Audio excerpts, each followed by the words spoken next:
Assalamualaikum warahmatullahi wabarakatuh.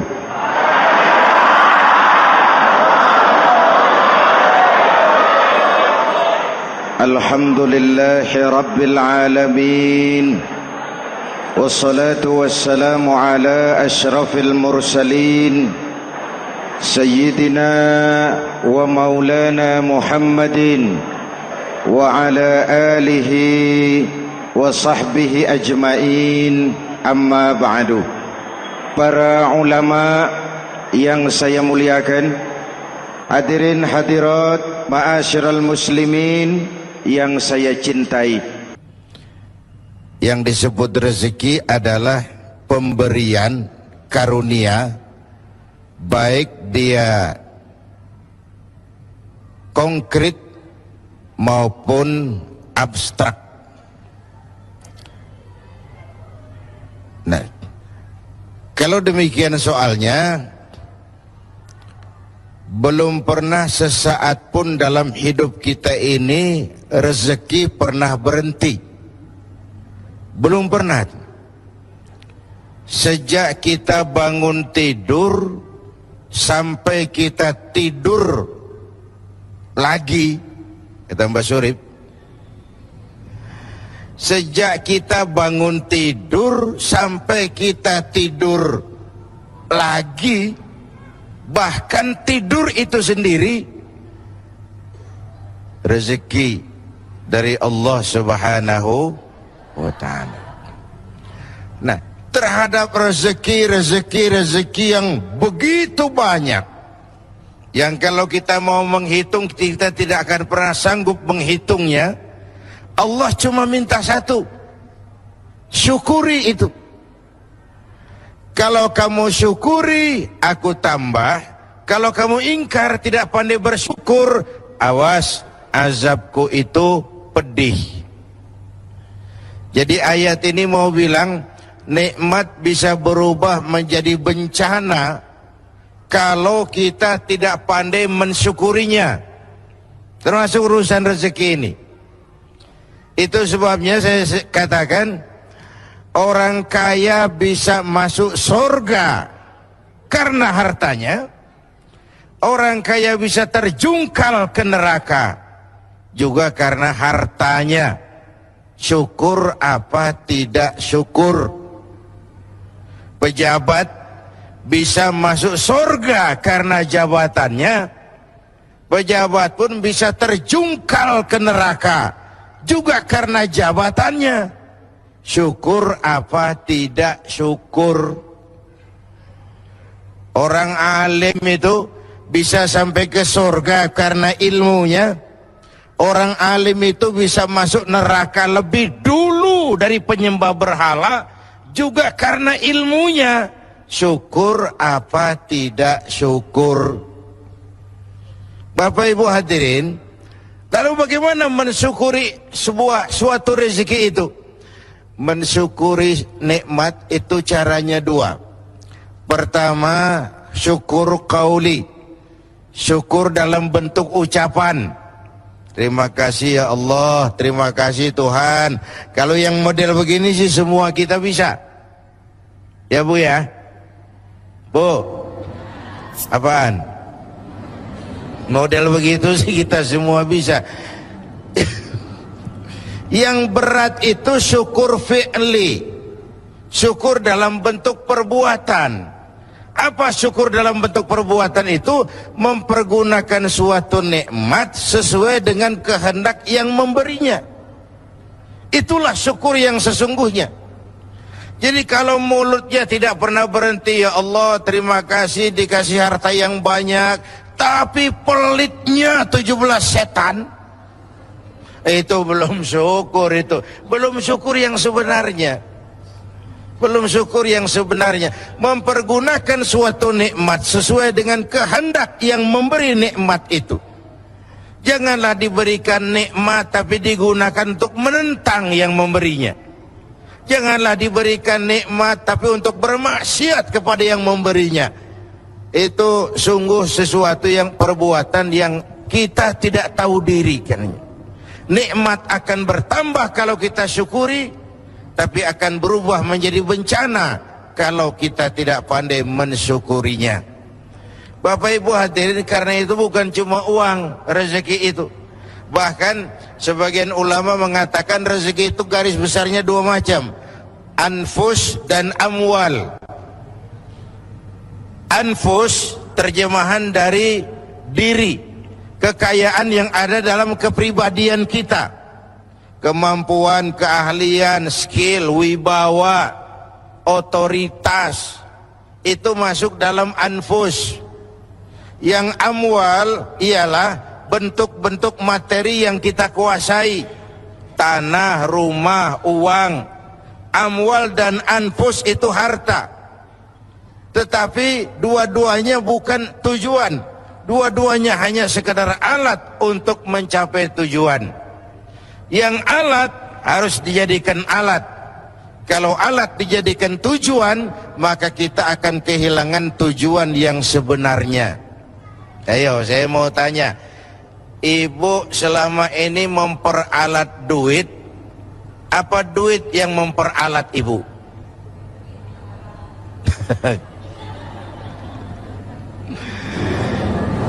Selama ini kita memperalat harta atau harta yang memperalat kita? Harta memperalat kita. Yang lebih makro, selama ini kita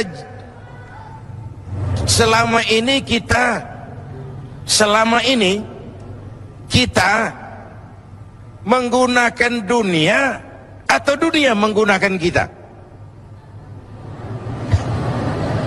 Idealnya kita menggunakan dunia, kita mengendarai dunia dan bukan dunia yang mengendarai kita. Baik, terima kasih Pak Kiai. Alhamdulillah, kita akan lanjutkan lagi. Tadi ada Bapak Ibu dan pemirsa TV One yang saya cintai, tadi saya katakan bahwa rezeki apapun bentuknya itu sekadar alat, bukan tujuan. Lalu apa tujuan kita? Tujuan kita itu dua. Pertama namanya tujuan jangka pendek, yaitu fid dunya hasanah. Itu tujuan jangka pendek, fid dunya hasanah. Yang kedua tujuan jangka panjang, wa fil akhirati hasanah. Kebahagiaan di dunia sebagai tujuan jangka pendek dan kebahagiaan akhirat sebagai tujuan jangka panjang. Untuk mencapai tujuan inilah kita menggunakan alat. Alat itu namanya rezeki. Jelas Pak? Jelas? Jadi rezeki ini untuk tujuan jangka pendek harus mengantarkan kita mencapai fid dunya hasanah. Untuk tujuan jangka panjang dia harus mengantar kita wa fil akhirati hasanah. Kebahagiaan di dunia dan kebahagiaan di akhirat. Alatnya rezeki ini, pangkat dan jabatan, kemampuan dan kewenangan, harta dan semua kekuatan materi yang kita miliki untuk tujuan jangka pendek harus membangun fid dunya hasanah. Tujuan jangka panjang menciptakan wa fil akhirati hasanah. Jelas Bu? Jelas? Apa yang jelas? Ya yang barusan itu. Yang barusan itu. Kita tidak sekedar punya tujuan jangka pendek dari hidup ini, kita punya tujuan jangka panjang. Karena ada tujuan jangka panjang, cara mencapai tujuan jangka pendeknya diwarnai oleh keyakinan tujuan jangka panjang. Maksudnya begini, iya saya kepengen punya rumah bagus, tapi kalau korupsi akhiratnya gimana? Ini loh, tidak terjebak menghalalkan cara. Karena orang yang tujuannya cuma fid dunia hasanah, pokoknya dunianya senang, itu mudah menghalalkan segala cara. Tapi kita punya wa fil akhirati hasanah, kebahagiaan di akhirat nanti. Ini yang mewarnai cara kita mencapai tujuan jangka pendek. Iya, saya kepengen naik jabatan, tapi kalau jilat atas, injak bawah, sikut kiri kanan, teman jadi lawan, lawan jadi teman, nanti akhirat saya piye? Iya, saya kepengen jadi banyak uang, tapi kalau makan renten, nipu orang, buka peternakan tuyul, nanti akhiratnya piye? Ada rem. Ada apa?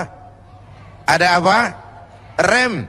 Ibu mau nggak saya ajak ke Bandung? Mau? Mau pasti. Naik mobil? Mau? Gratis nggak bayar? Mau? Nggak pakai rem? Mau? Bablas, bunuh diri namanya. Jadi manusia tanpa keyakinan akhirat, mobil nggak ada remnya itu. Tujuan menghalalkan cara, dia mudah jatuh ke hal-hal seperti itu. Jadi rezeki yang diberikan Allah kepada kita untuk tujuan jangka pendek harus digunakan sebagai alat mencapai fid dunia hasanah. Untuk tujuan jangka panjang harus digunakan untuk mencapai wa fil akhirati hasanah. Ya. Jelas. Ya, baik. Ya, Terima kasih banyak Pak Kiai. Ya, mudah-mudahan tadi penjelasan singkat dari Pak Kiai sudah bisa meresap di hati kita semua, dan juga mungkin buat bapak-bapak atau ibu-ibu yang ada di sini yang... Assalamualaikum warahmatullahi wabarakatuh. Saya ingin bertanya kepada Bapak Ustadz Zainuddin MZ, bagaimana kita menyikapi mengenai rizki itu sendiri, karena sekarang kan kita susah membedakan antara rizki yang halal dan yang haram gitu. Gitu Ya, Bu. aja Ustadz. Assalamualaikum warahmatullahi wabarakatuh. Waalaikumsalam warahmatullahi wabarakatuh. Silakan Pak Kiai. Gimana membedakannya Pak Kiai? Ya, sebenarnya dalam agama yang halal itu jelas, yang haram juga jelas. Innal halala bayyin wa innal harama bayyin. Barang yang halal jelas, barang yang haram juga jelas. Wa ma bainahuma mustabbihat. Yang antara keduanya itu yang enggak jelas sebenarnya. Remeng-remeng, yang disebut barang syubhat. Syubhat itu lebih baik ditinggalkan. Jadi kuncinya kembali kepada, kalau Anda yakin itu baik, ambil. Tapi kalau Anda ragu, tinggalkan. Tinggalkan yang ragu-ragu itu. Saya kira itu. Baik. Sudah jelas ya Bu ya? Sudah ya. Baik. Sudah langsung aja Pak. Ya. Assalamualaikum warahmatullahi wabarakatuh. Waalaikumsalam warahmatullahi wabarakatuh. Saya ingin bertanya kepada Bapak Kiai Zainuddin tentang masalah definisi rizki atau syukur tadi. Kata Rasul bahwa syukur itu ijra'ul a'dha fi mardatillah, artinya menggerakkan apa yang kita punya di jalan Allah. Nah sekarang bagaimana kalau misalnya orang punya rizki, dia dapat dengan cara tidak halal, kemudian dia sedekahkan di jalan Allah, kira-kira itu sedekahnya diterima nggak oleh Allah Subhanahu Wa Taala? Ya baik, terima kasih, pertanyaan bagus sekali. Dari Bapak siapa ini Pak? Mohon maaf. Nama saya Ustadz Saifullah. Ustadz Saifullah ya, terima kasih Ustadz Saifullah. Ya, silakan Pak Kiai. Pertama, definisi rezeki tadi itu saya kutip dari buku At-Ta'rifat Imam Ali Al-Jurjani. Ya. Ar-rizqu bimakna al-ata hissiyan kana au ma'nawiyan. Itu. Yang kedua, ada hadis zakku amwalakum bizzakat. Bersihkan hartamu dengan bayar zakat. Tapi yang dibersihkan itu harta yang bercampur sedikit-sedikit. Tapi kalau jelas haramnya, tidak mungkin kita mencuci najis. Najis tidak bisa dicuci. Sarung kena najis, sarungnya bisa dicuci. Tapi najis, mencuci najis tidak mungkin. Nah, dengan kata lain, tidak boleh mencuri sarung walaupun niatnya untuk sholat. hadis masyhur, innallaha thayyibun la yaqbalu illa thayyib. Allah itu baik dan hanya menerima yang baik-baik saja. Jadi hasilnya tidak halal dibelanjakan ke jalan halal, itu tidak benar. Tidak bisa seperti itu. Terima kasih. Terima kasih banyak Pak Kiai. Ya, subhanallah. Ya, mudah-mudahan ini jadi bahan renungan buat kita semua. Ya, walaupun kita mungkin punya niatan baik, tapi cara menerima rezekinya itu tidak baik. Walaupun kita sumbangkan ke masjid ataupun ke misalnya ke badan amil zakat, itu tidak diterima gitu Pak Kiai jadinya ya. Iya, kalau ini kan jadi tren korupsi aja nanti nyumbang masjid kan selesai. Nggak bisa seperti itu. Ya, ini jadi mengambangkan ya. Ya, baik pemirsa, jangan tinggalkan kami karena kami nanti akan kembali lagi. Jadi tetaplah di Tablik Akbar Ramadan sambil kita menyimak sebuah tayangan menarik berikut ini dari kelompok Marvel. Tentang meningkatnya angka kriminalitas. Begini, dalam teori kejahatan itu, kriminal itu muncul karena dua faktor. Bu, dua faktor. Maaf Pak, kalau Bapak kan tenang, CS. Ini juga kereseh nih ini.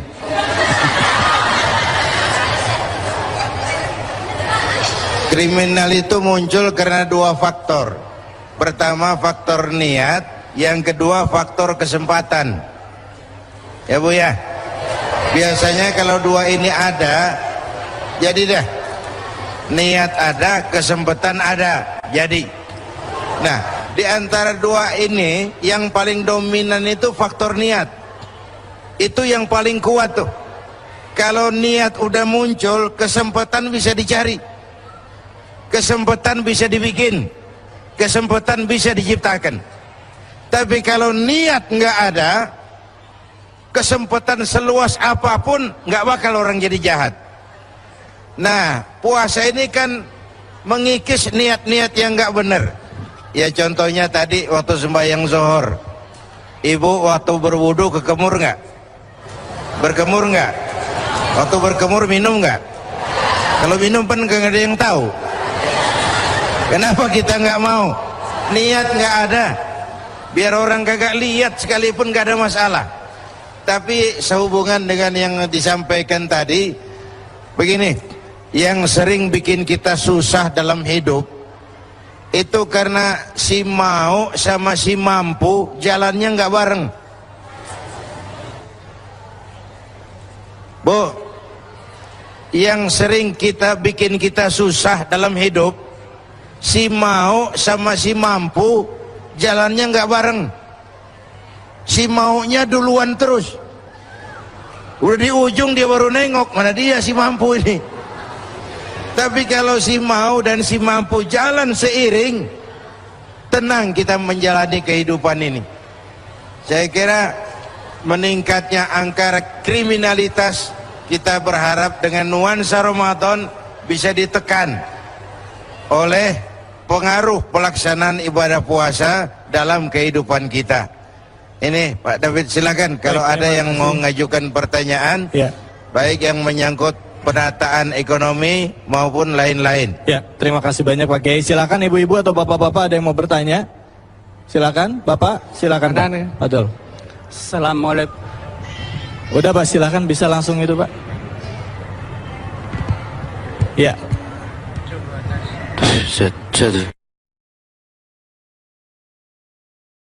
Ya, langsung Pak.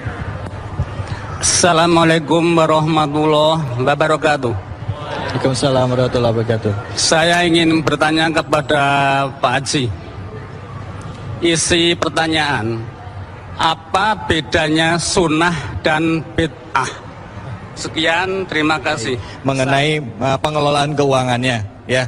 Kebanyakan kita nggak sadar ya pakai orang-orang nih, termasuk diri saya sendiri, kita lebih baik memenuhi kebutuhan hidup kita dulu ketimbang bayar zakat. Saya lihat malah di situ diprioritaskan untuk bayar zakat ketimbang konsumsi pribadi. Ada nggak hadisnya atau apa yang menguatkan gitu Pak Kiai? Silakan Pak Kiai. Ya, mendahulukan yang wajib, mendahulukan yang bernilai ibadah. Tapi apapun, memang enak kalau sesuatu itu dipaparkan oleh ahlinya. Dan kita bersyukur bahwa dari pemaparan ini memang ada hal yang sangat penting buat kita. Pertama, menata keuangan, memanage keuangan, menata rezeki. Lalu setelah itu baru menimbulkan gaya hidup yang ditempa oleh ibadah puasa. Misalnya apa?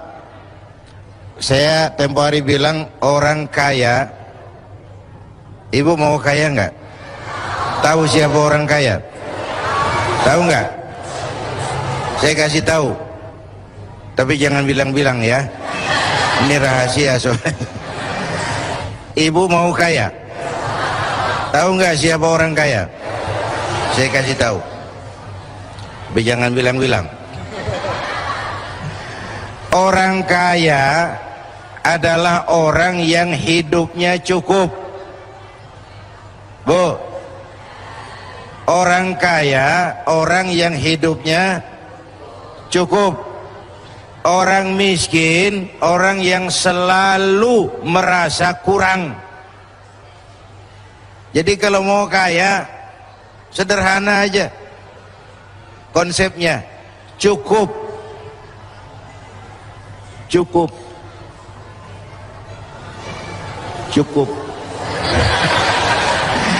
Ya, sebagai manusia kita memanage hidup kita, mengatur sebagaimana disampaikan oleh Pak Syafi'i Antonio, tetapi juga dalam pembinaan mentalitas kita harus tumbuh seperti itu. Ya.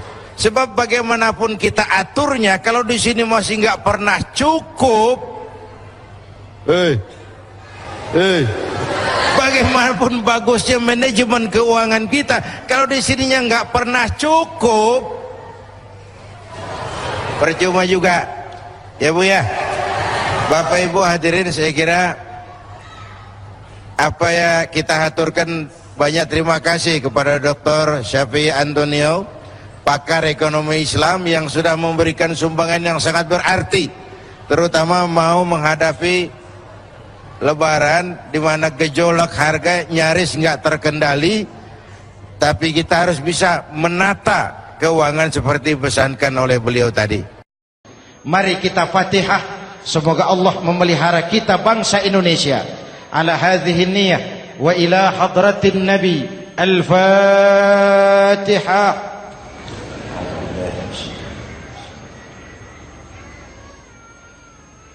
إياك نعبد وإياك نستعين من الصراط المستقيم صراط الذين أنعمت عليهم.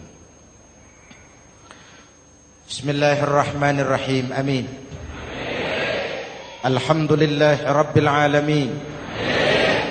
اللهم صل وسلم وبارك على سيدنا محمد وعلى آله وصحبه أجمعين.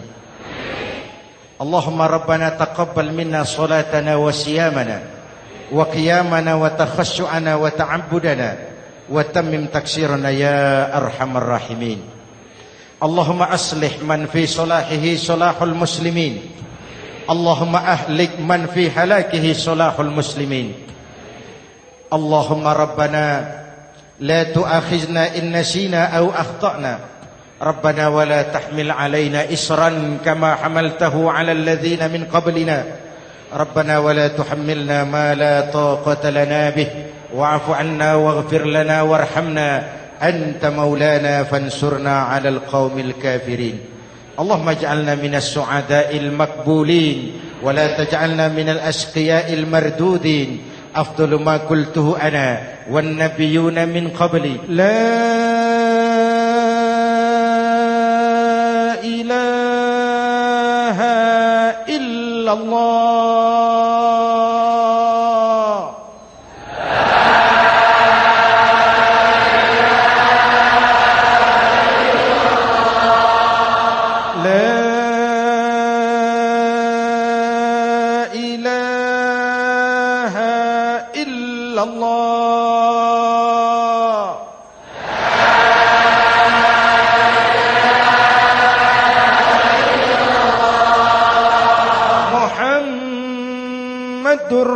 Rasul Rasulullah.